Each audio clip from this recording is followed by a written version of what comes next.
Bueno, buenas tardes a todas las mujeres de la patria.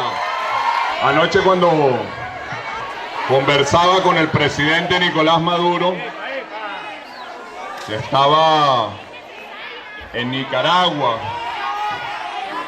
porque ustedes saben que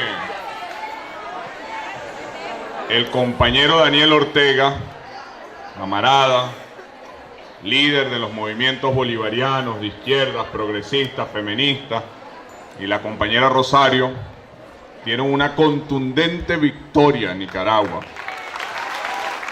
que muestra que esa tesis de que el movimiento revolucionario, el movimiento chavista, es solamente un ciclo de una década, producto del agotamiento que tuvo la política neoliberal de los 90, pero que se está extinguiendo y que ahora vuelve un nuevo ciclo neoliberal, es una tesis absolutamente falsa. Nosotros, los chavistas, las chavistas, los bolivarianos, las bolivarianas, no somos una coyuntura electoral, no somos una circunstancia de la historia, somos una fuerza histórica que recoge las luchas independentistas de nuestras cacicas indígenas, de nuestras resistencias afrodescendientes, de nuestras luchas federales, de nuestras guerrilleras, de nuestros guerrilleros. Saludo a María León, guerrillera, compañera, camarada, maestra, madre, y con ella saludo a nuestra ministra de Mujer, a nuestra compañera Gladys, a la juventud, al liderazgo juvenil de las mujeres que viene levantándose, a Anaís, Yecuana, Rebeca, y a todas ustedes, a Marisa. Pero ayer el presidente me pedía que les diera a las mujeres, a la vanguardia de las mujeres, un abrazo lleno de amor, de cariño, de un beso. Y yo se los transmito. Y él me pedía que les diera ese abrazo por el amor que les tiene, por el amor que ustedes le han demostrado a él, por el amor al comandante Chávez, a nuestro pueblo. Pero me decía Héctor, especialmente darles un abrazo por la forma heroica, por la forma histórica en la que han combatido durante el año 2016. Porque no podemos negar, queridas compañeras de lucha, que el año 16 ha sido sin duda alguna de los años más complejos que hemos vivido en tiempos de revolución chavista. La ausencia de nuestro comandante, herida abierta que todavía tenemos en el corazón. La derrota electoral del 6 de diciembre del 2015. Los precios petroleros que rondaron los $20 durante el año pasado en un país que depende de la renta petrolera. Nos llevaron a una situación que, sumada a la guerra, a la miseria de la derecha venezolana, nos pusieron en una situación de mucha dificultad. Dificultad social en el acceso a los alimentos, a los medicamentos. Dificultad económica, la inflación, el alto costo de la vida. Dificultad política. Tuvimos una de las derrotas más complejas que hemos tenido. Y seguramente, queridas compañeras, si ustedes recuerdan o revisan las reflexiones, las notas en sus libretas de hace exactamente un año, los debates que dábamos, la situación anímica en la que estábamos y en la que estaban ellos. Ellos estaban muy prepotentes, con la voz muy alta, con el pecho muy inflado, amenazándonos, diciéndonos que en 6 meses acababan con la revolución. Groseros, misógenos. Y hace un año estábamos, poniéndolo en términos boxísticos, levantándonos de la lona y poniéndonos en una esquina del ring y alzando las manos para contar mientras se nos pasaba el mareo. No podemos negar que el conjunto de los elementos que caracterizaban la situación nos colocaban en una situación de mucha dificultad, de mucha complejidad. Sumado a todo eso, el tema del agua y de la luz, ¿lo recuerdan? Hubo meses, compañera, donde a Venezuela no le entró $1. En esas circunstancias gobernó el presidente Nicolás Maduro. Imagínense que en la casa de nosotros haya un mes donde no entre un bolívar. Así gobernó el presidente Nicolás Maduro. Hubo horas, días, donde estábamos a punto de apagar la mitad del país para que no se cayera el sistema eléctrico. Hubo territorios donde los grupos paramilitares que estaban activando, igual que en Siria, por horas confrontaban con nuestras Fuerzas Armadas en un nivel que nos hacía pensar mucho en la situación de Siria. No fue. Tal vez la historia necesite andar en el tiempo para contar los detalles de las circunstancias en las que atravesamos el año 2016. Y ustedes atravesaron esa tormenta con la fuerza que solamente ustedes pueden demostrar, con la fuerza que solamente ustedes pueden tener. Y dice el presidente Nicolás que la fuerza que ustedes demostraron era lo que lo nutría a él. Y me pide que les dé el agradecimiento más sincero del mundo por la historia, las páginas de la historia que ustedes han escrito, compañeras y compañeros. Y uno pudiera decir, no porque seamos ingenuos y le tengamos confianza al imperialismo y a sus lacayos, sino porque somos humanos y tenemos una profunda fe en el ser humano y en su capacidad de reflexión. Uno pudiera decir, bueno, en esas circunstancias tan complejas, tan difíciles, uno dentro de ese corazón humano tiene la más mínima esperanza de que en la oposición hubiese algún grado de reflexión y dijese, no, las circunstancias no están como para estar peleando. Es tiempo de unidad, es tiempo de sumar fuerza, es tiempo de sumar voluntades y ya llegarán nuevos escenarios para seguir confrontando dos visiones claramente distintas de sociedad que tenemos.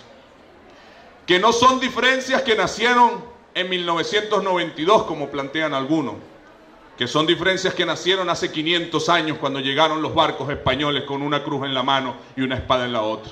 Y de aquel lado estaban los que creían en la esclavitud y de este lado estábamos los que estamos dispuestos a ser libres a cualquier costa.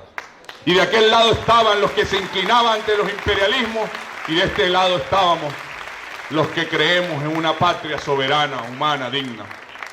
Y llevamos 500 años confrontándonos. Y en algunos momentos hemos tocado la gloria con las manos y en otros momentos hemos mordido el polvo del camino. Pero pareciera que 500 años no son suficientes para que ellos no entiendan que en ninguna circunstancia, por más compleja, por más difícil que sea, los bolivarianos, las bolivarianas, los chavistas, las chavistas, no nos rendimos nunca. No importa cuán difícil sea la cuesta, la vamos a caminar, la vamos a superar. Y por supuesto que han existido, existen y van a seguir existiendo formas distintas de ver a la humanidad, a la patria, a la política. Pero tal vez pensábamos, como humanos que somos, que el año 2016 era un año para caminar junto a algunas cosas. Sin embargo, en estos días, hace un año, veíamos desde lo que parecía ser una poderosa Asamblea Nacional, producto de una indiscutible victoria donde sacaron el 53% de los votos y nosotros el 47%, veíamos la arrogancia. El festín de la victoria no les permitió leer con claridad el resultado y administrar su victoria. Y pensaron que con ese 53% de los votos iban a pasar sobre lo que ellos consideraban una coyuntura de la historia, una coyuntura electoral, producto del desgaste de la Cuarta República y de algunos errores. Y no dándose cuenta que al frente no tienen una coyuntura, tienen una fuerza histórica. Somos una fuerza histórica.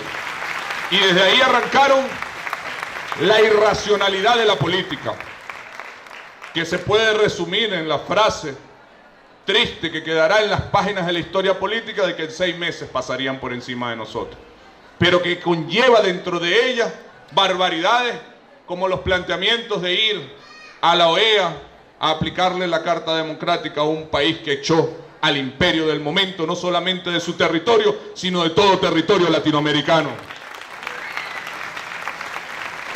O querernos hacer trampa con un referéndum, o querer presionar, creyendo que somos presionables, para que el compañero Nicolás Maduro presentara su renuncia, o queriendo enmendar la Constitución, o queriendo copiar los golpes de Estado de Honduras, de Paraguay, de Brasil, y destituir al presidente Nicolás Maduro desde la Asamblea Nacional. Obviamente no pudieron, con una fuerza que se batió en la calle, con un presidente que demostró coraje, capacidad, altura, lealtad. Pero qué triste que hayamos perdido tanto tiempo, tanta energía, tanta fuerza en eso y no en resolver el problema de las colas, del desabastecimiento, de la inflación. En contraste con esa miserable forma de hacer política, vimos del otro lado a un hombre de la talla de la humanidad, del tamaño de Nicolás Maduro. Qué fácil hubiese sido entregarse.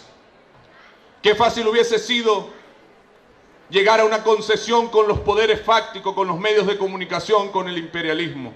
Seguramente aparecería en estos momentos en las principales revistas políticas del mundo y sería tratado como el mejor gobernante por los medios de comunicación.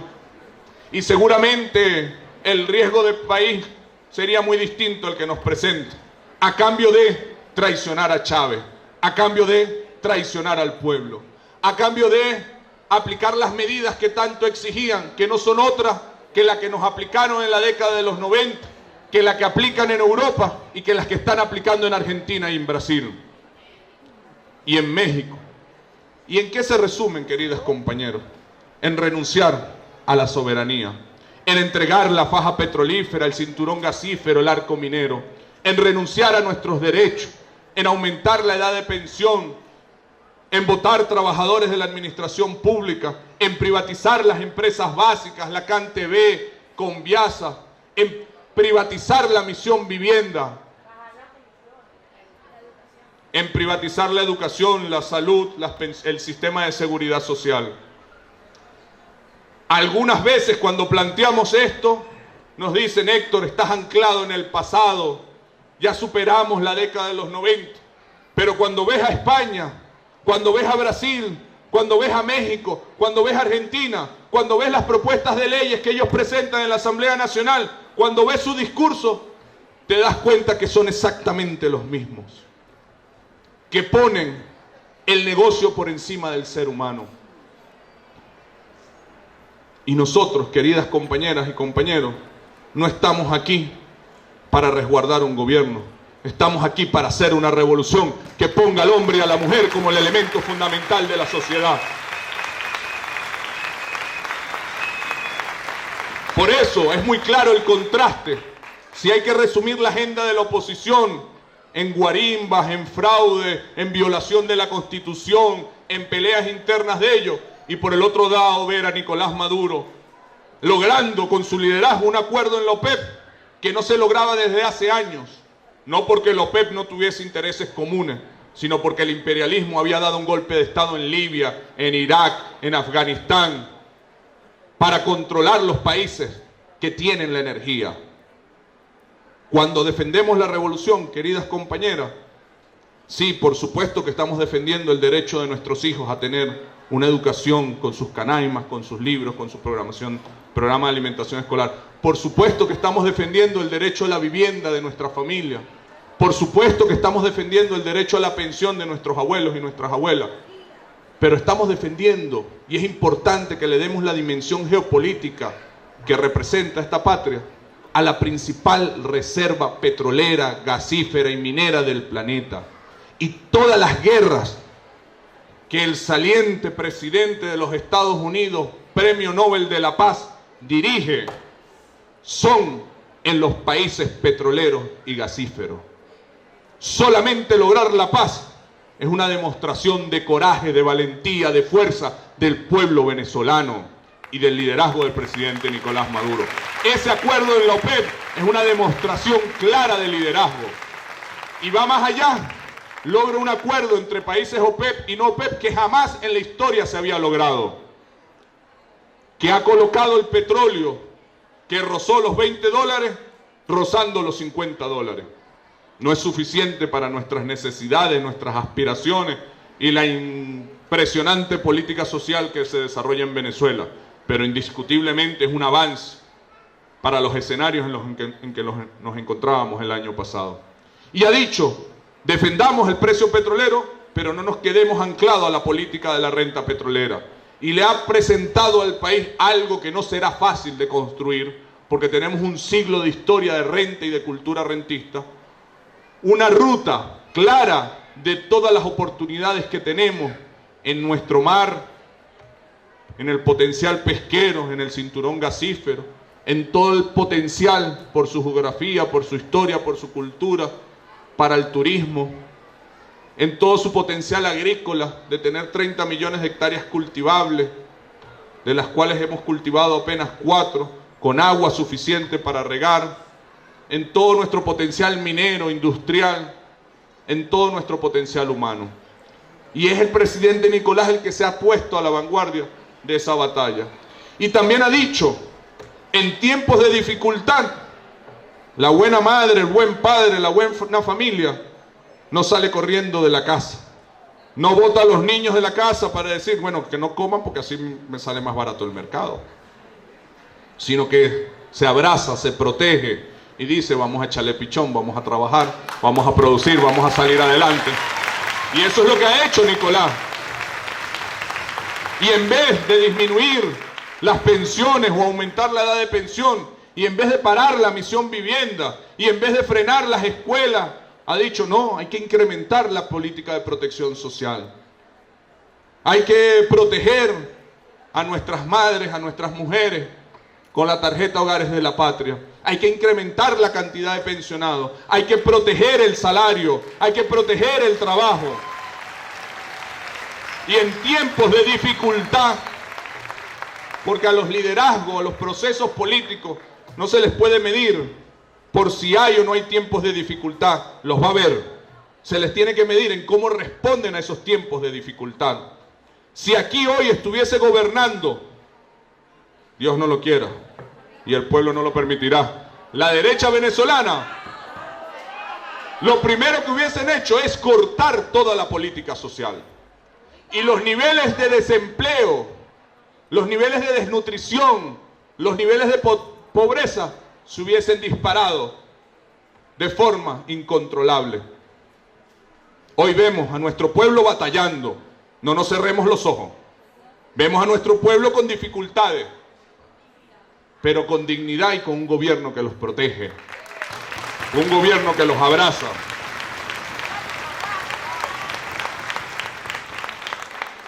Ese ha sido el año 2016 y ahí ustedes han sido lideresas fundamentales. También han sido el principal objetivo, lo he dicho ya en varias reuniones con ustedes. Yo no tengo la menor duda de que la principal fuerza de la revolución bolivariana es la mujer revolucionaria, es la mujer chavista. Y estoy consciente de que el enemigo lo sabe. Y estoy seguro de que la guerra económica está dirigida para, decían ahí, la triple jornada laboral, para quintuplicar la jornada laboral de la mujer venezolana, con las colas, con que no alcance para la familia el ingreso, con la violencia contra nuestras lideresas en la comunidad, para ocuparle tiempo, pero también para desmoralizarla. Cuando no aparece la toalla sanitaria, cuando no aparece el anticonceptivo, cuando no aparece el pañal de nuestros hijos e hijas, cuando no aparece la fórmula para aquellas mujeres que por una u otra razón no pueden amamantar o tienen que complementar la alimentación materna, infantil. no tengo la menor duda de que tiene una direccionalidad psicológica. Solamente hay un error en el cálculo de la oposición, que es que ni con eso, ni con toda la guerra psicológica, la mujer venezolana se paraliza, se desmoraliza o se frena. Y es lo que ellos no han calculado. Ahora arranca un año nuevo, indiscutiblemente en condiciones distintas. No me atrevo a calificar si mejores, si peores, si positivas o negativas. Creo que son condiciones difíciles en las que arranca este año, pero muy distintas. Hasta el ánimo de nosotros y el ánimo de ellos es distinto. Hay en la subjetividad, en la sonrisa, en la mirada, en la confianza de nosotros y de ellos un cambio. Creo que es innegable. Si bien podíamos decir que el año pasado nos estábamos parando de la lona y lanzándonos a una esquina a aguantar mientras se nos pasaba el mareo, ahorita estamos en el centro del ring con los brazos y las piernas moviéndose con velocidad. No estoy diciendo con esto que estamos ganando la pelea, estoy diciendo que estamos en el centro del ring. Le estoy diciendo a la oposición, se nos pasó el mareo y vamos con todo a defender a nuestra patria, a nuestros hijos, a nuestra familia. Yo quiero felicitar, pido a Gladys que está aquí, que fue parte de un gobierno de guerra. Fácil es gobernar con el petróleo a 100, difícil con el petróleo a 20. Y te pido, Gladys, hermana, madre, compañera, amiga, que felicites a todos los compañeros, al profe Aristóbulo, por el esfuerzo indiscutible que ustedes hicieron en los tiempos más difíciles. Y cuando la dirección de la revolución les pidió asumir en la primera línea de batalla, a fuego cruzado, no titubearon en el decir y poner el pecho. Gracias, compañeras. Gracias, compañeros, que estuvieron en un tiempo de mucha dificultad y que salieron exitosos de una guerra, salieron exitosos de la primera línea de batalla. Ahora arranca el presidente con un nuevo equipo, poco más descansados. No estuvieron en la primera, estuvieron en líneas de batalla, pero no en la primera, para darle una nueva energía, un nuevo dinamismo. Yo le pido al movimiento de mujeres, a las lideresas, vayamos con todos, con esa energía, a apoyar este nuevo equipo. A mayor eficiencia, a mayor eficacia en la campaña Carabobo, para recuperar y sanar todas las heridas que haya que sanar. Y también empieza el año, el presidente, yo en lo personal también, en función de lo humano, con una leve esperanza. A mí como jefe de la Bloque de la Patria me tocó escuchar las reiteradas conversaciones en cada sesión. Me tocó escuchar a Julio Borges decir que no estaba de acuerdo con las locuras del señor Ayub, que él quería el diálogo, pero que bueno, que se había impuesto una tesis fascista, violenta, terrorista. Y por supuesto a uno le cuesta confiar en ellos, pero uno dice, bueno, ojalá la racionalidad se imponga. Es difícil uno perder la esperanza en el ser humano, en el futuro. Y veníamos a la expectativa, el presidente lo dijo, hemos recibido el mensaje, esperamos que cumpla, esperamos que racionalice, esperamos que asuman la Constitución como método, como forma de dirimir los indiscutibles conflictos y las diferencias que tenemos. Y no la guarimba, no la violencia, no degollando, no matando, no quemando, no el golpe de Estado. Sin embargo, llegó el 5 de enero y lo que vimos fue un candidato presidencial más, como si la oposición necesitara más candidatos presidenciales. Lo que vimos fue la locura, fue la arrogancia, fue el golpe de Estado, fue el atajo. No aprende la oposición de sus errores. A mí me sorprendió mucho ver a diputados de la oposición felicitándose entre ellos por el extraordinario año de la Asamblea Nacional. Y estos señores o están muy locos o son muy descarados. Porque yo creo que ni el más opositor de los opositores considera que la Asamblea Nacional fue exitosa el año pasado. Una Asamblea Nacional que tuvo 60% de inasistencia. ¿Cómo tú vas a decir que fue una Asamblea Nacional exitosa? Una Asamblea Nacional que en su producción legislativa está por debajo del promedio de los últimos 16 años. ¿Cómo tú me vas a decir que es exitosa? Una Asamblea Nacional que no cumplió con su promesa electoral de acabar con las colas, pero tampoco cumplió con las promesas golpistas de sacar al presidente Nicolás Maduro, que no fue ni siquiera capaz de nombrar, como manda la Constitución, antes del 4 de diciembre a los rectores del CNE, ni siquiera de votar, porque sus contradicciones internas no se lo permitieron. En las últimas 2 sesiones, nosotros decidimos no asistir, así que no nos echen la culpa a nosotros. Y en esas condiciones, sus contradicciones internas no les permitieron hacer quórum. Es innegable, hasta para el ciudadano más opositor que pueda existir, que la Asamblea Nacional durante el 2016 fue un fracaso absoluto. Ahora, la oposición cree que pueden crecer, que pueden ganar sin reconocer sus errores, sus debilidades. Lo sincero era que el 5 de enero ellos le dijeran al país: perdón, hemos hecho al país perder un año más. Reconocemos nuestros errores y estamos dispuestos a corregirlos. Y nos sumamos a respetar la Constitución y a respetar las decisiones del Tribunal Supremo. Eso no quiere decir que no nos iban a dar combate político.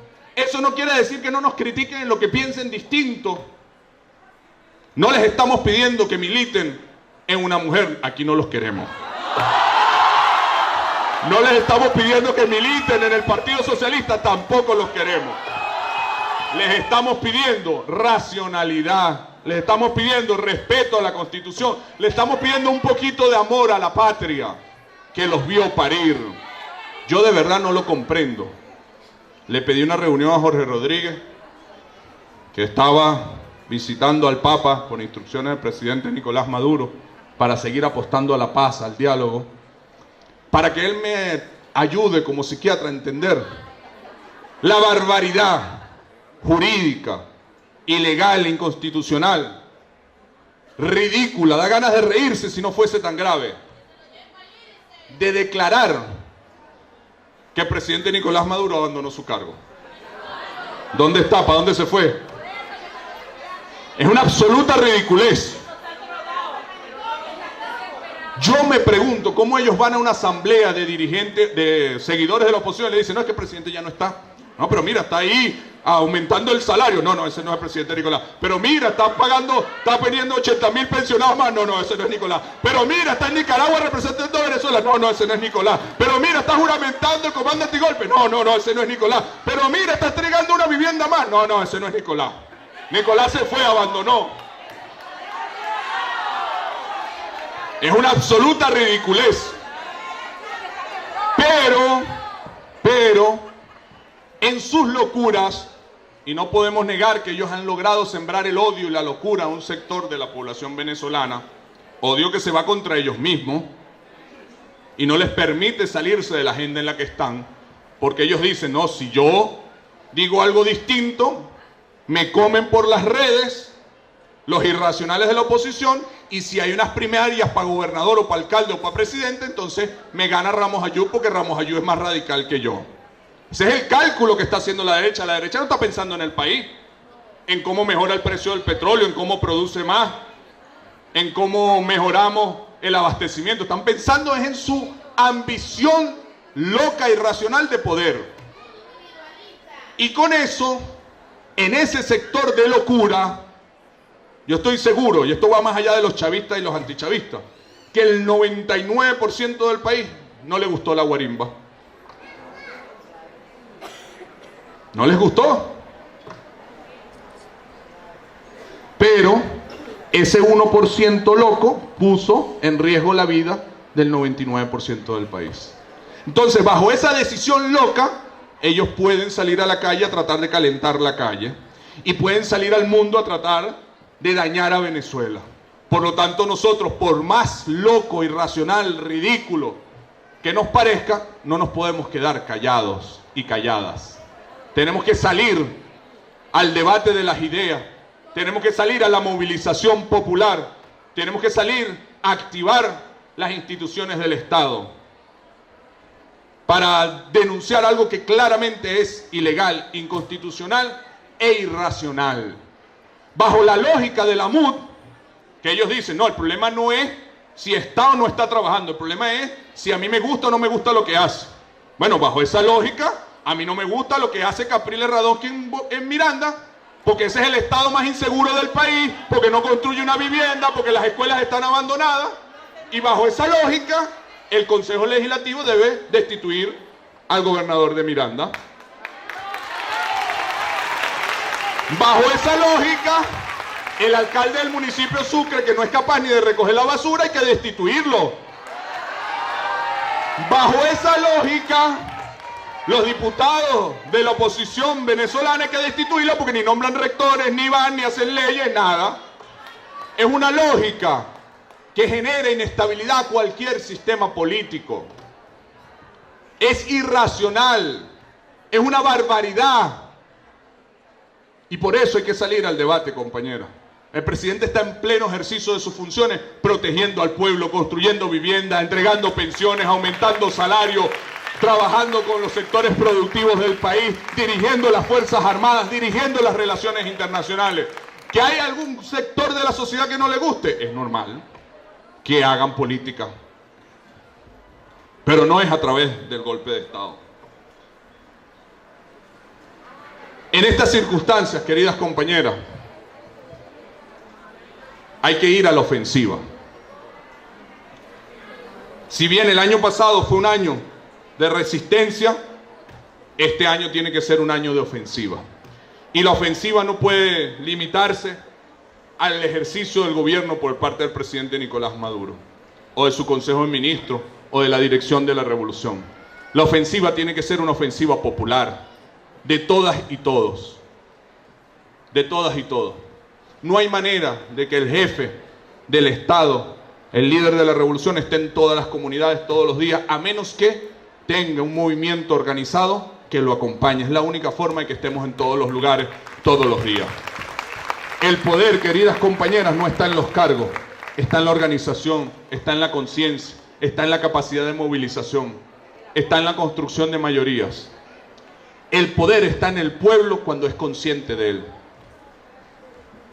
Asumamos nuestra responsabilidad histórica, tengamos la voluntad de poder necesaria para hacer una revolución. Tenemos que ir a la ofensiva dialogando con nuestro pueblo. Tenemos que escuchar, tenemos que bajar la prepotencia de solamente ir a un acto a hablar y no sentarnos a escuchar un rato. O de si alguien está hablando y no dice exactamente lo que yo quiero, uno cerrarse y no pensar por un momento que uno puede estar equivocado en algo. Tenemos que escuchar sin predisposición, siempre teniendo en tu cuaderno la posibilidad de que tú estés equivocado. Si crees que no lo estás, después que escuchas, da tus argumentos. Y si te convencieron de que estás, pide disculpas y corrige.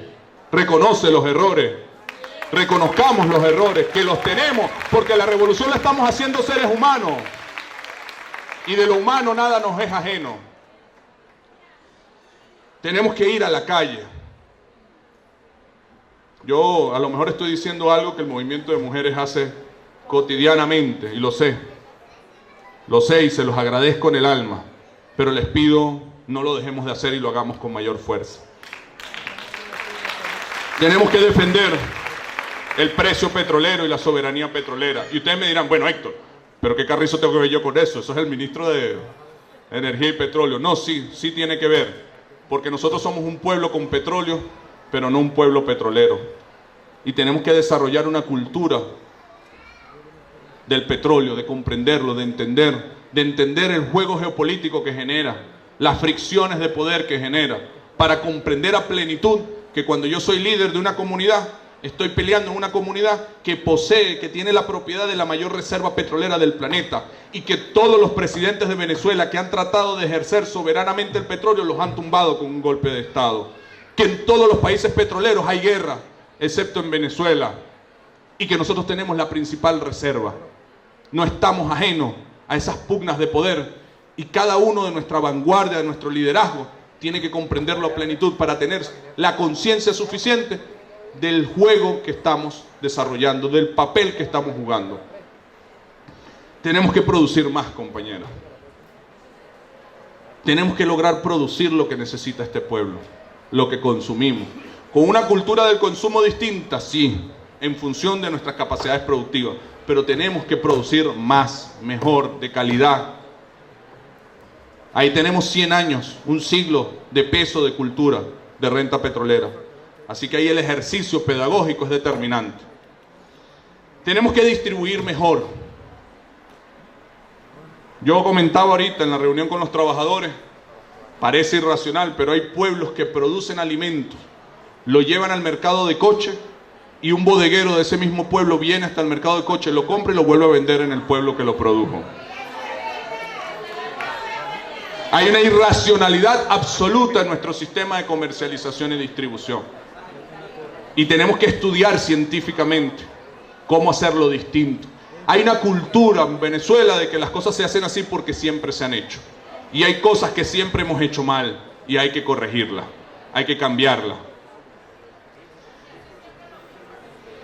Tenemos que construir mayorías.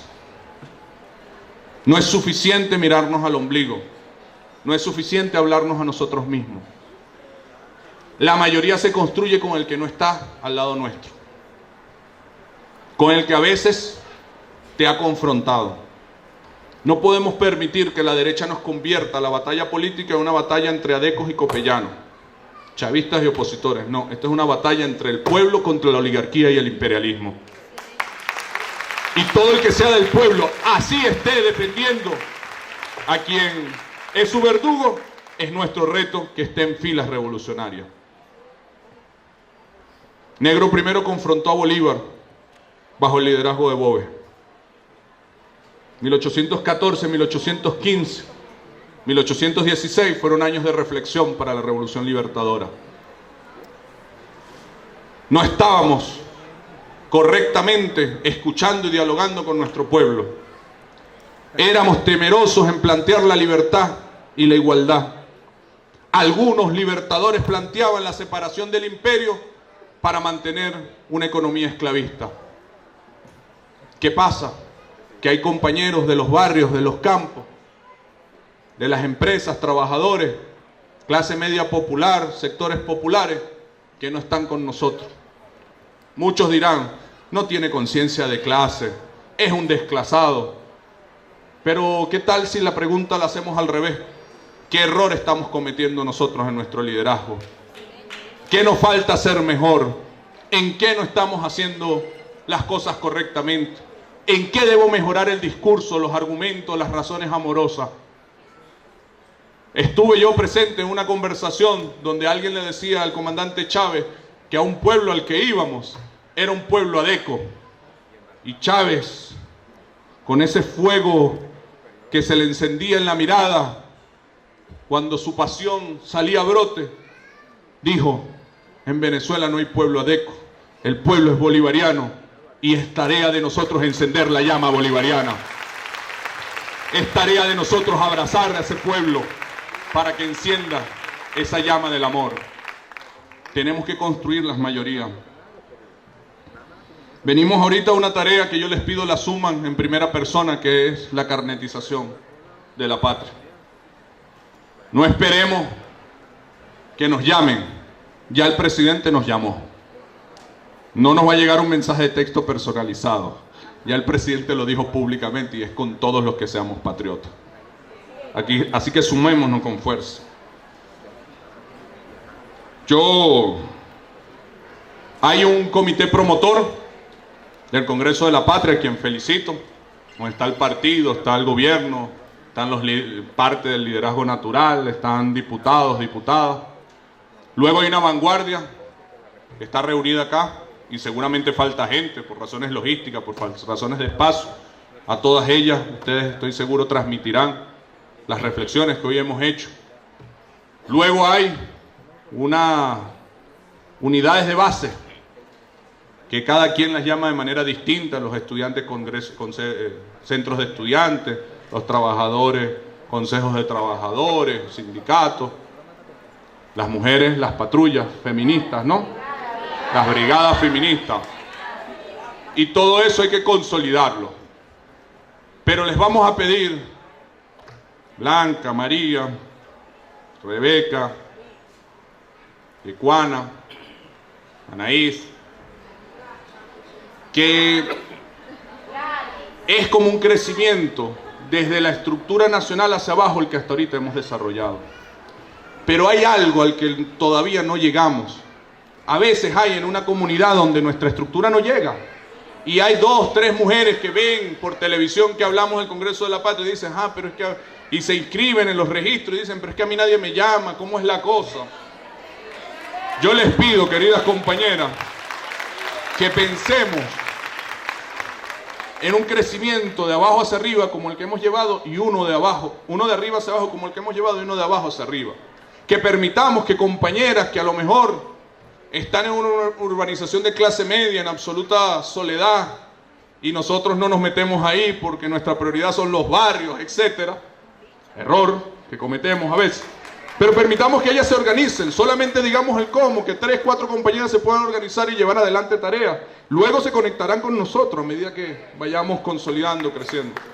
Dentro del balance que hacemos del Congreso de la Patria, creemos que eso es un error. Ahorita que uno aprovecha en diciembre a ver la familia un ratico, familiares de uno, dice Héctor, a mí nadie me ha contactado. Y yo soy el coordinador del Congreso de la Patria, es un error.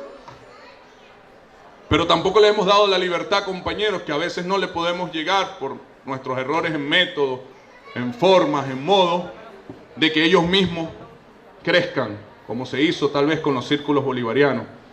Creo que en esta nueva etapa hay que sumarle esos espacios. Que a veces crecen desordenados, sin control. Bueno, en el camino, en la batalla, se irá forjando para el engranaje posterior. Pero tenemos que darle rienda suelta a la voluntad de un pueblo a ser libre, a su creatividad, a su capacidad orgánica. Quiero resumir en 4 pasos lo que planteamos es esta nueva etapa. El primero, unir, compañeras. Unir a los chavistas, unir a los patriotas, unir al pueblo. No es suficiente con no hacer nada para pelear. No, yo no soy chismoso, no genero cizaña. Eso no es suficiente. Ustedes saben que a veces en la familia hay que hacer cosas para no pelear. A veces hay que llamar a una compañera, a un compañero que le ganaste unas elecciones internas y si tú no lo llamas después, ven acá, vamos a trabajar juntos. Tú puedes decir, no, yo no hice nada, no lo ataqué, no lo critiqué, nada. Pero también puede ser que dejaste de hacer algo que pudo ayudar a que esa persona no peleara contigo. Entonces yo aquí cuando digo no unir desde una posición pasiva de decir estoy libre de culpa, no hago absolutamente nada, no doy una razón para la pelea. No, unir desde una actitud ofensiva. ¿Qué más puedo hacer? ¿Qué más puedo agregar? ¿Qué más debo mejorar para unir más a nuestro pueblo, a nuestros movimientos, a nuestras estructuras, a nuestros partidos? La unidad. Segundo, sumar, que no es lo mismo de la unidad.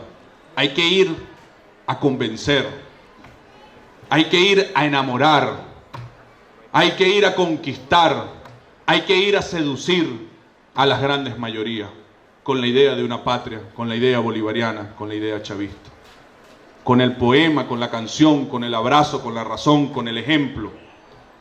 Tenemos que construir mayoría. Queridas compañeras, ninguno de nosotros está aquí por un gobierno, por un cargo. Estamos acá porque queremos hacer una revolución. Y la revolución la hacen las grandes mayorías, la hacen los pueblos en movilidad. No es suficiente detentar el gobierno para hacer una revolución. Tercer paso, hay que organizar al pueblo. Esas mayorías, el pueblo es como un poder, como lo es el agua. El agua que recogemos en las represas de Guri, de Macagua, y que luego pasamos por unas turbinas, la convertimos en el 71% de la energía eléctrica de este país. Ahora, si esa agua no se recoge en la represa y no se pasa por una turbina, no es energía, es agua dispersa, que refresca, que alegra la vida, que pone verde las praderas, pero no es energía. El pueblo en masa si no se organiza, si no se lidera, no se convierte en energía poderosa, transformadora. Así que esa mayoría que hay que construir tiene que ser fuerza orgánica, fuerza consciente, fuerza disciplinada. Y cuarto, queridas compañeras, hay que movilizarnos.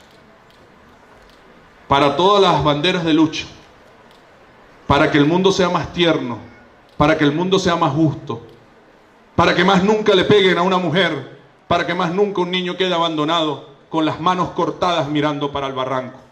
Hay que movilizarnos para conquistar la gloria. Hay que movilizarnos para hacer la patria. Hay que movilizarnos para hacer justicia. Hay que movilizarnos para defender la historia. ¡Que viva la mujer venezolana!